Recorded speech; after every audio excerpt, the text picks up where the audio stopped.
అనంతపురం నగర ప్రజలకు శుభవార్త. స్వచ్ఛమైన కల్తీ లేని వాక్యమును మీరు వినాలనుకుంటున్నారా? ఆత్మీయంగా పడిపోయిన స్థితిలో మీరు ఉన్నారా? ఎన్ని ప్రయత్నములు చేసినా కూడా మీ వ్యాధులు నయం కావడం లేదా? అప్పుల ఊబిలో చిక్కుకొని ఉన్నారా?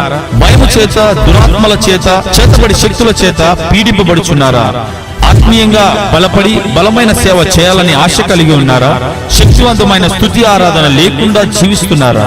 అయితే మీ కొరకే దేవుని చేత పిలువబడి, దేవుని చేత అభిషేకించబడి, దేవుని చేత పంపబడిన దైవజనులు, టీవీ ప్రసంగికులు reverend doctor Daniel R Jayant గారు అనంతపురం నగరంలో ప్రతి ఆదివారం సాయంత్రం 6 గంటలకు ఆరాధనను ప్రారంభించారు. కనుక ఈ ఆరాధనలో పాల్గొని యేసు ప్రభు ద్వారా అత్యధికమైన దీవెనలు పొందుకొనండి. స్థలము Siddhartha function hall, police complex, arts college ఎదురుగా, అనంతపురం. మా ఫోన్ నంబర్స్ 9440040031 మరియు ఒక నంబర్ 9440040041.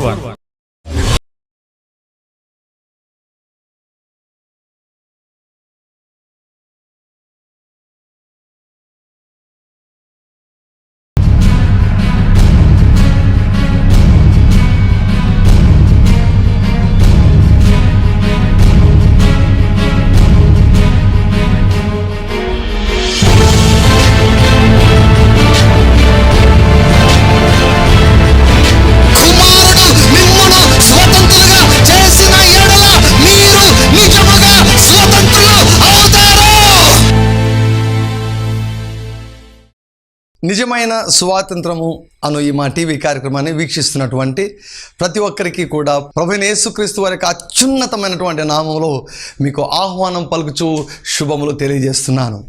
దేవుని యొక్క వాక్యం మీ జీవితాల్లో చేస్తున్నటువంటి ఘనమైన కార్యాలను బట్టి దేవుణ్ణి నేను ఎంతగానో మహిమపరుస్తున్నాను. హల్లెలూయా. ఈ యొక్క కార్యక్రమం గురించి ప్రభు యొక్క సన్నిధిలో నేను మొరపెట్టినప్పుడు దేవుడు మీకు చెప్పమని నాకు సెలవిచ్చిన మాట ఏమిటంటే, మీ సమయము ఆసన్నమైనది, మీ విడుదల సమీపించినది అని దేవుడు తెలియజేయమన్నాడు. Hallelujah. Your time has come. మీ సమయం వచ్చేసింది. హల్లెలూయా. ఈ యొక్క అరగంటలో దేవుడు నేను తాకబోతున్నాడు. క్రీస్తునందు ప్రియులారా, నీ జీవితాన్ని దేవుడు ఎన్నటెన్నటికి మార్చేదానికి దేవునికి ఒక్క క్షణం చాలు. 1 second, 1 moment is enough for God to transform your life. అందుకే ఆశకొని ఈ కార్యక్రమాన్ని మీరు వీక్షించాలని నేను మనవి చేస్తున్నాను. అనేకులకు ఇన్ఫార్మ్ చేయండి, ఈ యొక్క కార్యక్రమాన్ని వీక్షించాలని వారికి పరిచయం చేయండి. దేవుడు అందరి జీవితాల్లో గొప్ప కార్యాలు చేయబోతున్నాడు. నిజమైన స్వాతంత్రములోనికి పరిశుద్ధాత్మ దేవుడు మిమ్మల్ని అందరినీ కూడా ఆయన నడిపించబోతూ ఉన్నాడు. చాలామంది మాకు ఫోన్ చేసి మాకు సాక్ష్యాలు చెబుతూ ఉన్నారు. నిజమైన స్వాతంత్రాన్ని మేము అనుభవించగలుగుతున్నాం, స్వేచ్ఛను మేము అనుభవించగలుగుతున్నాం, మాలో నుండి గలిబిలి వెళ్ళిపోయిందని మాకు తెలియజేస్తున్నారు. ఎంతగానో మేము దేవుని స్తుతిస్తున్నాం, దేవుని నామమును మహిమపరుస్తూ ఉన్నాం. క్రీస్తునందు ప్రియులారా, దేవుడు మనిషిని ఎందుకు తయారు చేశాడు, ఈ యొక్క విషయం గురించి నేను వివరంగా దేవుని యొక్క వాక్యంలో మీకు తెలియజేస్తున్నాను. హల్లెలూయా. దేవుని యొక్క వాక్యాన్ని మరలా ఒకసారి చదువుదామా? ఆదికాండము 1వ అధ్యాయము 28వ వచనం. దేవుడు వారిని ఆశీర్వదించను. హల్లెలూయా. ఆశీర్వాదం అన్న మాట నాకు చాలా చాలా ఇష్టం. శాపం అన్నమాట ఎవరికి ఇష్టం ఉంటుంది చెప్పండి? ఆశీర్వాదం. దేవుడు వాడిని ఏం చేశాడండి? ఆశీర్వదించాడు. ఎట్లనగా, మీరు ఫలించండి, మీరు అభివృద్ధి పొంది విస్తరించి భూమిని నిండించి దానిని లోపరుచుకొనడి, సముద్రపు చేపలను ఆకాశ పక్షులను భూమి మీద ప్రాకు ప్రతి జీవిని ఏలుడని దేవుడు వారితో చెప్పెను. దేవుడు ఆదాముతో ఏం చెప్పాడో నోవహుతో అదే చెప్పాడు. దేవుడు నోవహుతో ఏం చెప్పాడో అబ్రాముతో అదే చెప్పాడు. ఇది పాత నిబంధన. క్రొత్త నిబంధనలకు వచ్చే లోపల నేను చూపించాను గడిచినటువంటి వారంలో యేసుప్రభు అన్నాడు, మీరు మామూలుగా ఫలించకూడదు కానీ బహుగా ఫలించాలన్నాడు. నువ్వు బహుగా ఫలిస్తున్నావా? అసలు ఫలమే లేదు పాస్టర్ గారు అంటున్నావా? అది దేవుని చిత్తం కాదు. నువ్వు ఫలించకుంటే ఇది దేవునికి మహిమకరం కాదు. నీవు ఆయన కుమారుడు, ఆయన కుమార్తెని చెప్పుకునే దానికి దేవుడు సిగ్గుపడకూడదు. ఆత్మీయ ప్రపంచంలో యేసుప్రభు తల ఎత్తుకోవాలంటే నువ్వు ఫలించాలి. మామూలు ఫలం కూడా కాదు, నువ్వు బహుగా ఫలించాలి. సో ఈ ఫలం అంటే ఏమిటి? కొంతమంది కేవలం అది ఆత్మకే అన్వయిస్తారు. చాలామంది అవగాహన లేనటువంటి వారు, దేవుడు మనిషిని ఎలా తయారు చేశాడో తెలియనటువంటి వారు. మీకు నేను చెప్పాను కదా, దేవుడు మనిషిని ఎలా చేశాడు?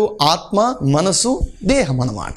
దేహానికి ఆత్మకు చాలామందికి తేడా తెలుసు, కానీ ఆత్మకు మనసుకు చాలామందికి తేడా తెలియదు. సో ఆత్మను శరీరాన్ని క్లియర్గా మనం చేయొచ్చు. పౌలు ఏమంటాడు ఫిలిప్పీయులకు రాసిన పత్రికలో, నేను ఈ దేహమును విడిచి అంటాడు. సో నేను ఈ దేహం అంటాడు అంటే ఏమిటి? You are not a body. Paul is not a body. Paul is a spirit. I am not a body, I am a spirit. నేను దేహాన్ని కాదు, నేను ఒక ఆత్మను. ఈవెన్ దేవుడు కూడా దేహం కాదు, దేవుడు ఒక ఆత్మ. ఈనాడు చాలామంది ఎందుకు విగ్రహాలు పెట్టుకుంటున్నారు? దేవుడు దేహం అనుకుంటున్నారు.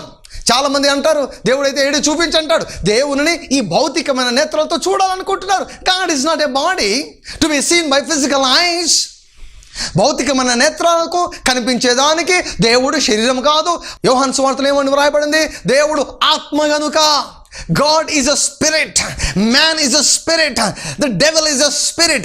Angels are spirit beings. This is a separate class. Science ప్రకారము మెమ్మాలియా జాతికి మనిషి చెందుతాడని అనుకుంటున్నారు శాస్త్రజ్ఞులు. నో, శరీర విషయాల్లో పోలికలు ఉండొచ్చేమో కానీ బట్ స్పిరిట్, ఆత్మ విషయంలో, ఆత్మ ఎందుకో తెలుసా? దేవుడు తన పోలిక చొప్పున తన సారూప్యంలో నరుని తయారు చేశాడు. సో ఆత్మను శరీరాన్ని మనం క్లియర్గా మనం డిమార్కేట్ చేయొచ్చు. అయితే ఆత్మను మనసును ఎట్లా మనం వేరుగా చూపించాలి?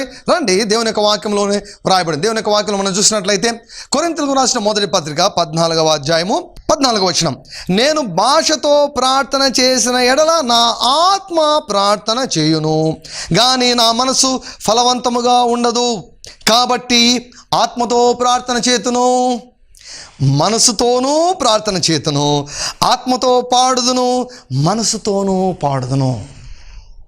ప్రియ సహోదరుడా, సహోదరి, ఆత్మతో పాడటం వేరే, మనసుతో పాడటం వేరు. ఆత్మతో ప్రార్థించడం వేరు, మనసుతో ప్రార్థించడం వేరు. ఆత్మ మనసును ఇక్కడ పరిశుద్ధాత్ముడు వేరు చేస్తున్నాడు, గ్రహించావా? ఆత్మతో ప్రార్థించడం అంటే భాషలతో ప్రార్థించడము, ఆత్మతో పాడడం అంటే అర్థం కానటువంటి భాషలతో పాడడము, మనసుతో ప్రార్థించడం అంటే నీకు తెలిసిన భాషలో ప్రార్థన చేయడం, మనసుతో పాడడం అంటే నీకు తెలిసిన పాటలు పాడడము. రెండు వేరే అంటున్నాడు. Spirit is different, soul is different, body is different. They work together. అయితే మూడు కలిసి పని చేస్తాయి. అసలైన వ్యక్తి ఎవరంటే ఆత్మ. Centrality of human personality is the human spirit. Bible గ్రంథంలో ఆత్మకు వేరే వేరే పదాలు కూడా వ్రాయబడ్డాయి. హృదయము అంటే ఆత్మ అన్నమాట, అదే అంతరంగ పురుషుడు ఆత్మ అన్నమాట. సో ప్రాణము, జీవము, మనసు ఈ మూడు కూడా ఏకరీతిగా వాడబడ్డాయి. దేహము, బాహ్య పురుషుడు, శరీరము ఈ రీతిగా వ్రాయబడ్డాయి. సో ఫలించండి అంటే మీరు ఆత్మీయంగా ఫలించండి, ఫలించండి అంటే మీరు మానసికంగా ఫలించండి, ఫలించండి అంటే మీరు దేహపరంగా ఫలించండి. గడిచినటువంటి వారం మీకు తెలియజేశాను, health is God's will for your life. ఆయన నీ పాపాలు ఒక్కటే కాదు భరించింది. యెషయా గ్రంథము 53వ అధ్యాయం 5వ వచనంలో వ్రాయబడింది, నిశ్చయముగా ఆయన నీ రోగాలన్నింటినీ భరించాడు. నేను ఒక సామాన్యమైన ప్రశ్న అడుగుతాను, జవాబు గురించి ఆలోచించండి. ఏ తప్పుకైనా శిక్ష 2 సార్లు ఏ కోర్టు అయినా వేస్తుందా? విధించదు. విధిస్తే అన్యాయము, అక్రమము. అయితే నీ రోగాలను యేసే భరించాడు. ఎందుకు భరించాడు? ఆయన కోసమా? నో, నీ రోగాలను ఆయన భరించాడు. నిశ్చయముగా ఆయన మన రోగములను భరించడం. ప్రియులారా, స్వస్థత గురించి మాట్లాడుకుంటూ పోతే సంవత్సరాలు బోధించగలను. Health is God's will for our life. మానవుడు రోగాన్ని అనుభవించడం దేవుని యొక్క చిత్తము 1000% కాదు, 1,00,000% కాదు. దేవుని యొక్క చిత్తము నీ జీవితంలో ఏంటో తెలుసా? మంచి ఆరోగ్యాన్ని కలిగి ఉండడమే దేవుని యొక్క చిత్తము. ఆయన భరించాడు, నువ్వెందుకు భరిస్తావు? నీ ఒక వ్యక్తికి అప్పు ఉన్నావు, ఇంకో సంపన్నుడు నీ దగ్గరికి వచ్చాడు, నువ్వేం కట్టవద్దు, నేను నీ బాకీ కడతానన్నాడు. నీ యొక్క రుణాన్ని ఆయన కట్టేశాడు, మరలా నువ్వు కడతావా? మరలా కట్టవలసిన అవసరం నీకుందా? యేసయ్య నీ రోగాలను భరించాడు, యేసయ్య నీ బీపీని భరించాడు, యేసయ్య నీ షుగర్ జబ్బును భరించాడు, యేసయ్య నీ గుండె జబ్బును భరించాడు, యేసయ్య నీ యొక్క కీళ్ళ జబ్బులు, కాళ్ళ జబ్బులు, ప్రతి రోగాన్ని భరించాడు. యేసయ్య నీ క్యాన్సర్ను కూడా భరించాడు, నీ మైగ్రేన్ భరించాడు, నీ ఎయిడ్స్ను కూడా భరించాడు. ఆయన ఇంకా పుట్టనటువంటి రోగాలను కూడా ఆయన భరించాడు. ఆయన భరించాడు, నువ్వెందుకు భరిస్తావు? వాళ్ళపైన వీళ్ళపైన ఏం ఆధారపడవద్దు. దుమ్ము లేపుకొని పైకిలే. ఆయన గాయాలపైన ఆధారపడు. ఆయన గాయములలో శక్తి తగ్గలేదు, ఆయన నామంలో శక్తి తగ్గలేదు, ఆయన వాక్యంలో శక్తి తగ్గలేదు. నూనెను వదిలి గాయాల దగ్గరికి రా. ఆయన భరించాడు, నువ్వు ఎందుకు భరిస్తావు? నువ్వు భరించవలసిన అవసరము లేదు, లేదు, లేదు, లేదు, లేదు, లేదు, లేదు. This is God's will for your life. నువ్వు అంగీకరిస్తే నువ్వు అనుభవిస్తావు. నువ్వు అంగీకరించలేదనుకో రోగంలోనే నీవు ఉంటావు. అభ్యంతరపడవద్దు. అంగీకరిస్తే నువ్వు క్షేమాన్ని నీవు అనుభవిస్తావు. సో ప్రభు అన్నాడు, ఏలమన్నాడు. ఏమిటి ఏలమన్నాం అంటే? అభివృద్ధి చెందమన్నాడు. అభివృద్ధి చెందడం అంటే ఏమిటి? ఆదాముకు ఒక పని ఇచ్చాడు. ఆదామా, ఈ తోటను సాగు చేయి. సోమరిగా ఉండమని లేదండి. ఆదామును ఓ ఉద్యోగం ఇచ్చాడు, ఒక పనినిచ్చాడు. ఈ యొక్క పొలాన్ని కాయ, ఈ యొక్క తోటను కాయము, తోటను సేద్యము చేయము అన్నాడు. అంటే ప్రియులారా, నీ వృత్తిలో దీవెన. ఇక్కడ దేని గురించి దేవుడు మాట్లాడుతున్నాడు తెలుసా? నీ ఆర్థిక పరిస్థితి గురించి మాట్లాడుతున్నాడు. ప్రతిదాన్ని నేను వాక్యంతో రుజువు చేస్తాను. ఏలడం అంటే ఏమిటి? ఎవరు ఏళ్తారండి? ఎవరు ఏలబడతారండి? ఎవరు పైవారిగా ఉంటారండి? ఎవరు తలగా ఉంటారండి? ఎవరు తోకగా ఉంటారండి? ఎవరు క్రిందివారిగా ఉంటారండి? దేవుని యొక్క వాక్యం మీకు ఒక లేఖనాన్ని నేను చూపిస్తాను. సామెతల గ్రంథము 22వ అధ్యాయము 7వ వచనం. ఐశ్వర్యవంతుడు బీదల మీద ప్రభుత్వము చేయును. ఐశ్వర్యవంతుడు బీదల మీద ప్రభుత్వము చేయను. ఇంగ్లీష్లో ఏముంటుందో తెలుసా? A rich man ruleth the poor. అంటే ధనవంతుడు బీదవాన్ని ఏల్తాడు. ఎవరు వెళ్తారు? దేవుడు ఏమన్నాడు? ఆదాముతో ఏలండి అన్నాడు. అంటే అర్థం ఏమిటి? రోమీయులకు రాసిన పత్రిక 6వ అధ్యాయంలో పౌలు కూడా అంటాడు, చావునకు లోనైన మీ శరీరమందు పాపమును ఏలనివ్వకుడి అంటాడు. ఓకే, ఆత్మలో ఏలబడ్డం అంటే పాపము చేత ఏలబడ్డం. మానసికంగా ఏలబడడం అంటే, ఏలడం కాదు, ఏలబడడం అంటే ఏమిటో తెలుసా? నెమ్మది లేకుండా నిద్రలేమి చేత మానసిక రోగముల చేత బాధపడ్డం. మానసికంగా ఏలబడ్డం అంటే ఏమిటో తెలుసా? దయ్యముల చేత ఏలబడ్డం. దేహపరంగా ఏలబడడం అంటే ఏమిటో తెలుసా? రోగాల చేత ఏలబడడం. నీ ఆర్థిక పరిస్థితి ఎలా ఉన్నది? నీ లోకంలో నువ్వు ఏలాలంటే నువ్వు ధనవంతుడి కావాలి. బీదవాని జ్ఞానం తృణీకరించబడను. ఒకరిని జ్ఞానిగా ఉండొచ్చు, కానీ నీ జ్ఞానం తృణీకరించబడుతుంది ఎప్పుడు? నువ్వు బీదవానిగా ఉంటే. దేవుడు రాయించాడని మాటలు. ఐశ్వర్యవంతుడు పేదవాళ్ళను ఏల్తాడంట, పేదవారిపైన ప్రభుత్వం చేస్తాడంట. అంటే ఎవరు ఏలబడతారు? పేదవారు ఏలబడతారు. కానీ దేవుడు ఏమన్నాడు? మీరు ఏలబడకూడదు అన్నాడు, మీరు ఏలాలి అన్నాడు. డబ్బులు తీసుకున్నారనుకోండి, మీ చెయ్యి ఇలా ఉంటుందా చెప్పండి? ఇలా ఉంటుందా? కింద ఉంటావా పైన ఉంటావా? ఎవరి చెయ్యి పైన ఉంటుంది? డబ్బులు ఇచ్చేవారి చెయ్యి పైన ఉంటుంది. నువ్వు పైవానిగా ఉండు అంటే ఏంటో తెలుసా స్థితి? డబ్బులు ఉన్నటువంటి స్థితి, ఐశ్వర్యం ఉన్నటువంటి స్థితి. హల్లెలూయా. క్రొత్తది వచ్చినా పాతది ఇంకా మిగిలి ఉండే స్థితి. నీ కొట్లలో ధాన్యము సమృద్ధిగా ఉండే స్థితి.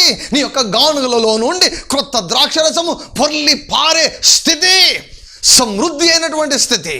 లేమి కాదు, చాలినంత కాదు, కానీ సమృద్ధి అయినటువంటి స్థితి. ప్రతి వ్యక్తి కూడా 3 దశలో ఏదో ఒక దశలో ఉంటాడండి. ఒకటి చాలనంత అంటే నీకు ఒక 1000 రూపాయలు అవసరం ఉందనుకోండి, నీ దగ్గర 100 రూపాయలే ఉంటాయి. లేమి అది. ఈనాడు చాలా మంది, I can say 90% of the Christians are in the state. 90% క్రైస్తవులు, 90% దేవుని యొక్క పిల్లలు. ఎవరి పిల్లలు తెలుసా? వీరు మామూలు దరిద్రుని యొక్క పిల్లలు కాదండి. వెండి నాదే, బంగారు నాదే, భూమి నాదే, దాని సర్వసంపూర్ణత నాదే, ఈ యొక్క సృష్టి యావత్తు నాదే అన్నటువంటి దేవుని యొక్క పిల్లలు ఈనాడు దరిద్రత చేత, లేమి చేత, అప్పుల ఊబిలో ఇరుక్కొని పోయి ఉన్నారు.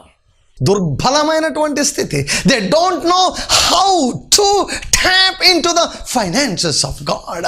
They don't know how to tap in to the riches of God. దేవుని యొక్క ఐశ్వర్యంలోనికి ఏ రీతిగా సంపాదించుకోవాలో, స్వాధీనం చేసుకోవాలో ఎరుగక ఉన్నారు. కారణం ఏమిటి? అయ్యో నా ప్రజలు జ్ఞానం లేక నశిస్తున్నారు అన్నాడు ప్రభు. జ్ఞానం లేక నా ప్రజలు చెరపట్టబడి ఉన్నారు. దరిద్రతలో, లేమిలో చాలా మంది చెరపట్టబడి ఉన్నారు. మీరు ఫలించండి, మీరు అభివృద్ధి చెందండి అంటే అబ్రాహాము గురించి ఏమైనా రాయబడింది? అబ్రాహాము వెండి విస్తరించిందంట, అబ్రాహాము బంగారు విస్తరించిందంట, అబ్రాహాము ఆశీర్వాదం విస్తరించిందంట, అబ్రాహాము ఆస్తులు విస్తరించాయంట. హల్లెలూయా. అభివృద్ధి చెందడం అంటే అదే. డబ్బులు ఒక్కదాని గురించి నేను మాట్లాడడం లేదు. నేను ఆత్మను గురించి మాట్లాడా, మనసును గురించి మాట్లాడా, దేహాన్ని గురించి మాట్లాడా. ఇప్పుడు డబ్బుల గురించి నేను మాట్లాడుతున్నాను. అన్ని విషయంలో వర్ధిల్లాలన్నదే దేవుని యొక్క చిత్తం. నువ్వు ఏవాలంటే నువ్వు ధనవంతునిగా ఉండాలి. అసలు సిలువ కార్యం ఎందుకో తెలుసా? సిలువ కార్యంలో దేవునికి ఉద్దేశాలు చాలా ఉన్నాయి. సిలువ కార్యాన్ని నువ్వు చాలా గ్రహించాలి. సిలువ కార్యంలో ఓన్లీ పాపం ఒక్కదాన్నే దేవుడు సంధించలేదండి. చాలా విషయాలు, మనిషి జీవితానికి అవసరమైన ప్రతి దానికి జవాబు సిలువ దగ్గర ఉంది. Every problem has its solution at the cross, at the feet of Jesus Christ, in the blood of Jesus Christ. యేసు రక్తము దగ్గర, యేసు గాయముల దగ్గర, యేసయ్య అవమానం దగ్గర, యేసయ్య సిలువ దగ్గర నీ ప్రతి సమస్యకు పరిష్కారం ఉన్నది. రండి, ఒక ప్రాముఖ్యమైనటువంటి లేఖన భాగాన్ని మీకు చూపిస్తాను. కొరింథీయులకు రాసినటువంటి 2వ పత్రిక 8వ అధ్యాయము 9వ వచనం. మీరు మన ప్రభు అయిన యేసుక్రీస్తు కృపను ఎరుగుదురు కదా, ఆయన ధనవంతుడై ఉండయో మీరు తన దారిద్ర్యము వలన ధనవంతులు కావాలని మీ నిమిత్తము దరిద్రుడాయను. ఈ వాక్యాన్ని బాగా ధ్యానించండి. యేసు ప్రభు ధనవంతుడా దరిద్రుడా? ధనవంతుడు. ఎక్కడ? పరలోకంలో కాదు, భూమి మీద. యేసు ప్రభు గురించి మాట్లాడుతున్న విషయం ఏంటంటే భూమి పైన ఆయన జీవితం గురించి. నేను ఒక మంచి ప్రసంగం చేశాను, యేసు ప్రభు పేదవాడా. Jesus was not poor. ఇక్కడ ఏమనుంది? ఆయన ధనవంతుడై ఉండియు. హల్లెలూయా. సో యేసు ప్రభు ధనవంతుడు. ఆయన ధనవంతుడై ఉండియు మీరు తన దారిద్ర్యము వలన. ఎప్పుడు దరిద్రుడయ్యాడు యేసు ప్రభు?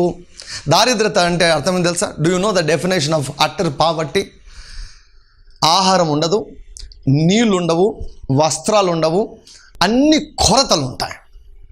దీనిని దరిద్రత స్టేజ్ అంటాం. 20,000 మందికి భోజనాలు పెట్టాడండి, 70 మందిని పోషించాడండి సంవత్సరాల తరబడి, 12 మంది శిష్యులను వారి కుటుంబాలను 3.5 సంవత్సరాలు పోషించాడండి. ఆయన ఎట్లాంటి దరిద్రుడు? ఆయన దగ్గర ఉన్నటువంటి ధనాన్ని చూసుకునే దానికి ఒక ట్రెజరర్ అవసరం వచ్చిందండి. ఆయనకు సొంత ఇల్లు లేదు అని చాలామంది చెప్తుంటారు. వాక్యంలో వ్రాయబడింది ఆయనకు సొంత ఇల్లు ఉంది, అది చాలా పెద్ద ఇల్లు అని కూడా వ్రాయబడింది. Jesus extremely rich. ఆయన రిచ్ అయితే ఆయనకు బ్యాంక్ బ్యాలెన్స్ లేదు. మనలాగా బ్యాంకులు పెట్టుకుని సేవ్ చేసుకోలేదు. ఎప్పుడు ఏం కావాలన్నా కూడా విశ్వాసంతో తెచ్చుకుంటాడు. ఏ కొరత లేదు ఆయనకి. భూమిపైన ఆయన ధనవంతుడిగా జీవించాడు. ఆయన మాత్రమే పన్ను కట్టలేదు, తన శిష్యునికి పన్ను కూడా కట్టగలిగినటువంటి స్థితిలో యేసు ప్రభు ఉన్నాడు. మరి దరిద్రుడు ఎప్పుడయ్యాడు? సిలువ పైన దరిద్రుడు అయ్యాడు. 24 గంటలు ఆయనకు ఆహారం లేదు, 24 గంటలు ఎవరు ఆయనకు నీళ్ళు ఇవ్వలేదు, ఆయనకు వస్త్రాలు కూడా తీసేశారు. ద్వితీయోపదేశకాండం 28వ అధ్యాయంలో శాపాల లిస్టులో ఉంటుంది. ఆహారాలేమి, నీళ్ళలేమి, వస్త్రహీనత, అన్ని లోపంలో. అది శాపం అండి, అది దరిద్రత అండి. సొంత సమాధి కూడా లేదు ఆయనకి, ఇంకొకరి సమాధిలో పాతి పెట్టబడ్డాడు. He became poor on the cross. సిలువ దగ్గర ఆయన దరిద్రుడు అయ్యాడు, సిలువ దగ్గర ఆయన పేదవాడయ్యాడు, సిలువ దగ్గర ఆయన గాయాల పాలయ్యాడు, సిలువ దగ్గర ఆయన రోగి అయ్యాడు, సిలువ దగ్గర ఆయన పాపం అయ్యాడు. ఆయన కోసం కాదు, నీ కోసం, నా కోసము. ఆయన ఎందుకు పాపం అయ్యాడు సిలువ దగ్గర? నిన్ను నన్ను నీతిమంతులుగా చేయ నిమిత్తము. సిలువ దగ్గర ఆయన ఎందుకు రోగి అయ్యాడు? నీకు నాకు దైవికపరమైన ఆరోగ్యాన్ని ఇచ్చుట కొరకు. సిలువ పైన ఆయన అన్ని ఎందుకు పోగొట్టుకున్నాడు? ఎందుకు పేదవాడయ్యాడు? ఎందుకు దరిద్రుడయ్యాడు? నిన్ను నన్ను దరిద్రతో ఉంచేదానికి కాదు, కానీ పేదవారిని పంట కుప్ప మీద నుంచి పైకి లేపేదానికి ఆయన ధనవంతుడై ఉండి నీ కొరకు, నా కొరకు దరిద్రుడయ్యాడు. ఈరోజు నువ్వు ధనవంతునిగా లేకుంటే, ఈరోజు ఒక 100 మంది నిన్ను ధనవంతుడని పిలవకుంటే, సిలువ కార్యము నీలో వ్యర్థమైపోతుంది. నీ జీవితము ద్వారా, నీ ఆర్థిక పరిస్థితి ద్వారా దేవుని నామానికి అవమానం కలుగుతుంది. మీకు ఒక విషయం తెలుసా? ఇఫ్ యు బికమ్ సిక్, దేవుని నామానికి అవమానం కలుగుతుంది. తెలుసా మీకు? దేవునికి చెడ్డ పేరు వస్తుంది. ఎప్పుడో తెలుసా? నీవు అనారోగ్యం పాలవుతాయి. 92 కీర్తనలో వ్రాయబడింది, నా ఆశ్రయదుర్గమగు యెహోవా యథార్థవంతుడని, ఆయన యందు ఏ చెడుతనం లేదని ప్రసిద్ధి చేయుటకై వారు ముసలితనమందును చిగురు పెట్టుచుందరు, సారము కలిగి పచ్చగా ఉందరు. ముసలితనంలో కూడా నువ్వు పచ్చగా ఉంటే, ముసలితనంలో కూడా నువ్వు వర్ధిల్లుతూ ఉంటే, ముసలితనంలో కూడా మంచి ఆరోగ్యాన్ని కలిగి ఉంటే, దేవుడు చెడ్డవాడు కాదు, మంచివాడు అన్న పేరు ఆయనకు వస్తుంది. ఫర్ ఎగ్జాంపుల్, నేను ఒక పాస్టర్ మాత్రమే కాదు, నేను కంటి డాక్టర్ను. ఒక ఉన్నత స్థితిలో ఉన్నటువంటి వ్యక్తిని. డాక్టర్ అంటే డబ్బులు కూడా బాగానే ఉంటాయి కదా, మీకు అందరు కూడా తెలుసు. నా కుమారుడు ఉన్నాడు. నా కుమారుడు పేదరికంలో జీవిస్తుంటే ఎవరికండి చెడ్డ పేరు? మీ నాన్న ఎవరని అడుగుతారు. ఎవరికి చెడ్డ పేరు వస్తుంది? నాకు చెడ్డ పేరు వస్తుంది. నా కుమారుడు సరైన బట్టలు వేసుకోకపోతే నాకు చెడ్డ పేరు వస్తుంది. నా కుమారుడు రోగాల పాలై హాస్పిటల్ తర్వాత హాస్పిటల్ తిరుగుతూ ఉంటే ఎవరికి చెడ్డ పేరు వస్తుంది? నాకు చెడ్డ పేరు వస్తుంది. నువ్వు పేదరికంలో ఉంటే దేవునికి మహిమ అనుకుంటున్నావా? లేదు. మూర్ఖమైనటువంటి ఆలోచన. కొంతమంది అంటారు, వద్దు బ్రదర్ డబ్బులు, ఒక ఆయన ప్రార్థన చేశాడంట, ప్రభువా నాకు ఎక్కువ ఇవ్వద్దు, ఎక్కువ ఇస్తే నేను నిన్ను మర్చిపోతానేమో, అలాగని తక్కువ ఇవ్వద్దు, తక్కువ ఇస్తే దొంగిలిస్తానేమో, ఈ రెండు వద్దు, చాలంత స్థితి ప్రభువా అన్నాడంట. అది దేవుని చిత్తం కాదు. ఆ వ్యక్తి చేసిన ప్రార్థనను పరిశుద్ధాత్ముడు రికార్డ్ చేశాడు. పరిశుద్ధాత్మ ఇట్లా ప్రార్థన చేయనలేదు. ఒక ఆయన అన్నాడు, డబ్బులు ఎక్కువ వస్తే పడిపోతాం బ్రదర్ అన్నాడు. సో నా ప్రశ్న ఏమిటంటే, డబ్బుల వలన అబ్రాము పడిపోయాడా? ఇస్సాకు డబ్బుల వలన పడిపోయాడా? యాకోబు డబ్బుల వలన పడిపోయాడా? దావీదు డబ్బుల వలన పడిపోయాడా? నో. యోబు డబ్బుల వలన పడిపోయాడా? యోబు ధనవంతుడండి, తూర్పు దేశంలోనే అతని లాంటి వాడు లేడు, అంత ధనవంతుడు లేడు. డబ్బు పైన పిచ్చి ఉంటే పడిపోతారండి. డబ్బుని ఎక్కడ పెట్టాలో అక్కడ పెట్టే జ్ఞానాన్ని కలిగి ఉన్నటువంటి వారు ఏళ్తారు, వారు పడిపోరు. See, we need to have a right kind of attitude towards money. దేవునికి చిత్తం ఏంటి? నీవు పేదరికంలో ఉండడం దేవుని చిత్తం కాదు. ఫలించండి, అభివృద్ధి చెందండి అంటే అర్థం ఏంటి తెలుసా? పోయిన సంవత్సరం నీ ఆస్తి ఎంత? గృహాలకు నన్ను ఆహ్వానించినప్పుడు నేను అడుగుతాను, మీ ఆస్తి ఎంత అని అడుగుతాను నేను. పోయిన సంవత్సరం మీ ఆస్తి ఎంత? ఈ సంవత్సరం మీ ఆస్తి ఎంత? పెరిగిందా లేదా? ఆస్తిలో ఎదుగుతున్నావా లేదా? ఎదగలేదు అంటే something is missing. You are not alive spiritually. నువ్వు ఆత్మీయంగా సరిగా లేవు అని అర్థం. దేవునితో కలిసి నడిచే వ్యక్తి పేదరికంలో ఉండడము అసాధ్యము. నేను మళ్ళీ చెప్తాను, దేవునితో కలిసి నడిచే వ్యక్తి పేదరికంలో ఉండడం అసాధ్యము, అసంభవము. If any person walk with God, he will become rich in this world. ఆయన ధనవంతుడై ఉండి మీరు పేదవారు కావాలనా? నో. మీరు ధనవంతులు కావాలని నీ జీవితంలో దేవునికి ఉద్దేశం ఏమిటి? ఆయన దరిద్రుడు అయ్యాడు ఎందుకు? నిన్ను ధనవంతునిగా చేయాలని. ఫలించండి, అభివృద్ధి చెందండి అంటే అర్థం ఏమిటి? నీవు ధనవంతుని కావాలని. Are you rich? If not, accept this truth. ఈ సత్యాన్ని అంగీకరించు. I will teach you, I will take you into the riches. ఐశ్వర్యంలోనికి నేను మిమ్మల్ని తీసుకొని వెళ్తాను. ఆ పని దేవుడు నాకు అప్పగించాడు. Follow my teachings. నేనేం బోధిస్తున్నా జాగ్రత్తగా ఆలకించండి. I'm not asking money from you. మిమ్మల్ని నేను డబ్బులు అడగడం లేదు. వాక్యాన్ని వినండి అని చెప్తున్నాను. నేను మిమ్మల్ని పరిశుద్ధతలోనికి నడిపిస్తాను. నేను మిమ్మల్ని ఆరోగ్యంలోనికి నేను నడిపిస్తాను. నేను మిమ్మల్ని ఐశ్వర్యంలోనికి నడిపిస్తాను. మిమ్మల్ని బహుగా ఫలించే స్థితిలోనికి నేను నడిపిస్తాను. ఎలా? వాక్యాన్ని ప్రకటించడం ద్వారా. యేసు ప్రభు అన్నాడు, ప్రభు ఆత్మ నా పైన ఉన్నాడు, బీదలకు సువార్త ప్రకటించుటకు, చెరలో ఉన్న వారికి విడుదలను ప్రకటించుటకు, హితవత్సరమును ప్రకటించుటకు. నాకు దేవుడిచ్చిన అభిషేకం ఎందుకు? ప్రకటించేదానికి. What is my responsibility? My responsibility is to proclaim God's plan for your life. నీ జీవితంలో దేవుని యొక్క ఉద్దేశం ఏమిటో ప్రకటించడమే నా బాధ్యత. దేవుని యొక్క సన్నిధిలో నేను చెబుతున్నాను ప్రియులారా, నా దేవుడు తన ఐశ్వర్యం చొప్పున క్రీస్తు యేసునందు మహిమలో ఈ టీవీ ప్రోగ్రాం యొక్క ప్రతి అవసరతను ఆయన తీరుస్తాడని నేను నమ్ముచున్నాను, నేను విశ్వసిస్తున్నాను, నేను ప్రకటిస్తున్నాను. I'm not for your money. మీ డబ్బుల కోసం నేను లేను. Follow the word of God. I will lead you into the land of Canaan. చాలనంత స్థితిలో నువ్వు ఉన్నావేమో, లేక చాలినంత స్థితిలో ఉన్నావేమో, అది కూడా దేవుని యొక్క చిత్తం కాదు. సమృద్ధి దేవుని యొక్క చిత్తం. ఆశీర్వాదం గురించి వినండి, ప్రసంగాలు వినండి, విశ్వాసం వస్తుంది. ఆ విశ్వాసం దేవుడు చూచి మిమ్మల్ని అత్యధికంగా ఆయన దీవిస్తాడు. ఫలించడం అంటే ఇన్ని అర్థాలు ఉన్నాయి, అభివృద్ధి చెందండి అంటే ఇన్ని అర్థాలు ఉన్నాయి, ఏలండి అంటే ఇన్ని అర్థాలు ఉన్నాయి ప్రియులారా.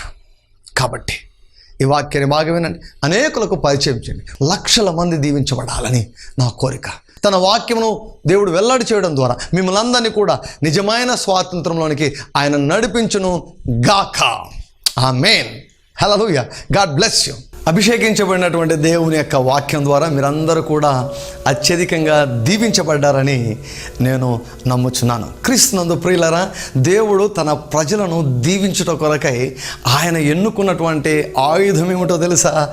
సత్యం. అపవాది అబద్ధాన్ని వాడుకుంటే యేసు ప్రభు సత్యాన్ని ఆయన వాడుకుంటున్నాడు. వాక్యం వింటుండగానే అనేకులు దీవించబడ్డారని, అనేకులు విడుదల పొందుకున్నారని నేను నమ్ముచున్నాను. కొన్ని ప్రాముఖ్యమైన ముఖ్యమైన సంగతులు మీతో చెప్పాలని నేను ఆశిస్తున్నాను. మొట్టమొదటిగా ఈ యొక్క కార్యక్రమమును అనేకులకు మీరు పరిచయం చేయాలని మేము కోరుకుంటున్నాం. ప్రజలు దీవించబడాలని దేవుడు నాకు ఇచ్చినటువంటి బాధ్యతను నేను నెరవేరుస్తుండగా ఈ నిజమైన స్వాతంత్రమును కార్యక్రమాన్ని అనేకులకు పరిచయం చేయాలని నేను కోరుకుంటూ ఉన్నాను. రెండవదిగా మీ ప్రార్థన అవసరతలు ఏమున్నా కూడా మరి 24 గంటలు మా యొక్క prayer tower, Nissi prayer tower తెరవబడి ఉంటుంది. 24 గంటలు మీకు ఎటువంటి సమస్య వచ్చినా కూడా మాకు ఫోన్ చేయండి. మా యొక్క ప్రార్థన యోధులు మీ కొరకై వారు ఏ టైంలో అయినా కూడా వారు మీ కొరకై ప్రార్థన చేసి దేవుని యొక్క వాగ్దానములను మీకు అందజేస్తారు.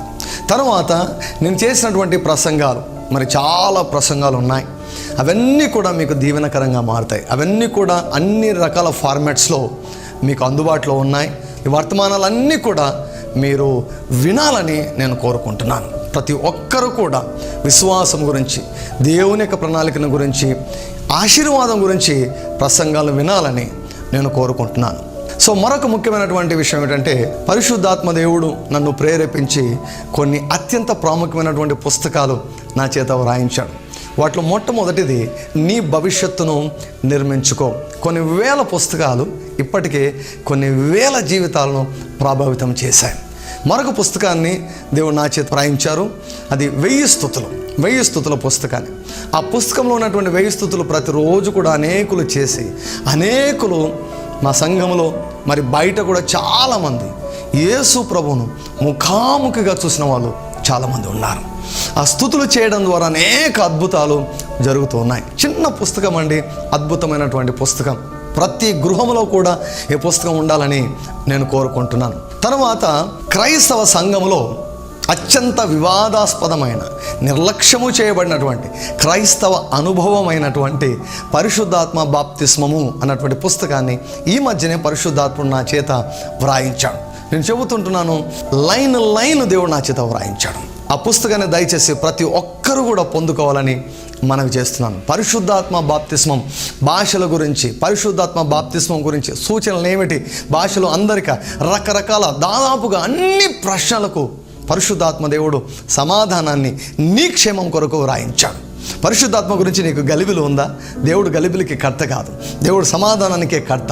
పుస్తకాన్ని చదివినట్లయితే మీరు అభిషేకించబడతారు. ఇప్పటికే మరి అనేకుల జీవితాలు ప్రభావితమయ్యాయి.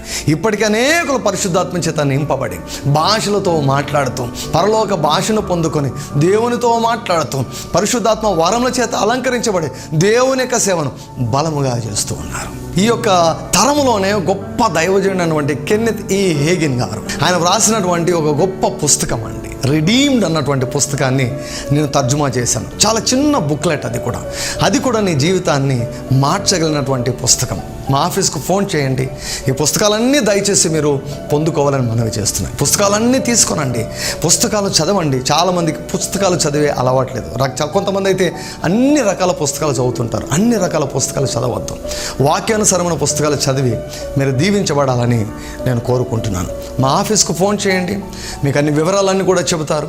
మా వెబ్సైట్లోకి వెళ్ళండి, అందులో వర్తమానాలు కూడా ఉన్నాయి. ఈ వర్తమానాల ద్వారా మీరు అత్యధికంగా మీరు దీవించబడాలని నేను కోరుకుంటున్నాను. దేవుడు మిమ్మల్ని అందరినీ కూడా తన వాక్యము ద్వారా, తన ఆత్మ ద్వారా నిజమైన స్వాతంత్రంలోనికి మిమ్మల్ని అందరినీ కూడా నడిపించును గాక. Hallelujah. God bless you so much. Amen.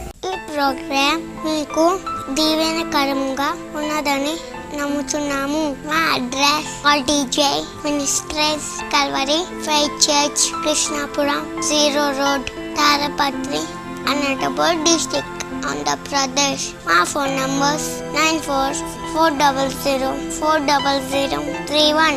Another number 9440040041. Thank you very much for watching our program. Anantapuram నగర ప్రజలకు శుభవార్త. స్వచ్ఛమైన కల్తీ లేని వాక్యమును మీరు వినాలనుకుంటున్నారా? ఆత్మీయంగా పడిపోయిన స్థితిలో మీరు ఉన్నారా? ఎన్ని ప్రయత్నములు చేసినా కూడా మీ వ్యాధులు నయం కావడం లేదా? అప్పులు ఊబిలో చిక్కుకొని ఉన్నారా?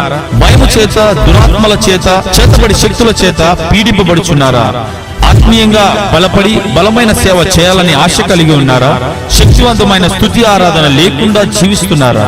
అయితే మీ కొరకే దేవుని చేత పిలువబడి, దేవుని చేత అభిషేకించబడి, దేవుని చేత పంపబడిన దైవజనులు, టీవీ ప్రసంగికులు reverend doctor Daniel R Jayant గారు అనంతపురం నగరంలో ప్రతి ఆదివారం సాయంత్రం 6 గంటలకు ఆరాధనను ప్రారంభించారు. కనుక ఈ ఆరాధనలో పాల్గొని యేసు ప్రభు ద్వారా అత్యధికమైన దీవెనలు పొందుకొనండి. స్థలము Siddhartha function hall, police complex, arts college ఎదురుగా, అనంతపురం. మా ఫోన్ నంబర్స్ 9440040031 మరియు నంబర్ 94400400